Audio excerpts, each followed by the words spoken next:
حدیث نمبر 1757 حضرت ابو موسیٰ اشعری رضی اللہ عنہ سے مروی ہے، فرماتے ہیں رسول اکرم صلی اللہ علیہ وسلم نے فرمایا، اس مومن کی مثال جو قرآن مجید پڑھتا ہے ترنج کی مثل ہے، جس کی خوشبو پسندیدہ اور ذائقہ بھی اچھا ہے، اور وہ مومن جو قرآن مجید نہیں پڑھتا وہ کھجور کی طرح ہے جس کی خوشبو نہیں اور ذائقہ میٹھا ہے، اور منافق جو قرآن پڑھتا ہے اس کی مثال نیاز بو کی طرح ہے جس کی خوشبو اچھی ہے اور ذائقہ کڑوا ہے، اور وہ منافق جو قرآن مجید نہیں پڑھتا اس کی مثال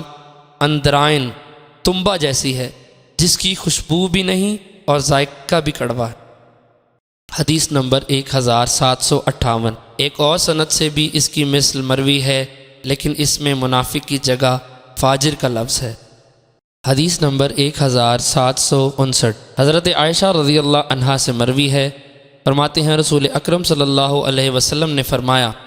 قرآن مجید میں ماہر شخص ان فرشتوں کے ساتھ رہتا ہے جو معزز اور بزرگ ہیں، اور جو آدمی قرآن مجید اٹک اٹک کر پڑھتا ہے اور اسے دشواری ہوتی ہے اس کے لیے 2 اجر ہیں۔ حدیث نمبر 1760 ایک اور سند سے بھی اس کی مثل منقول ہے۔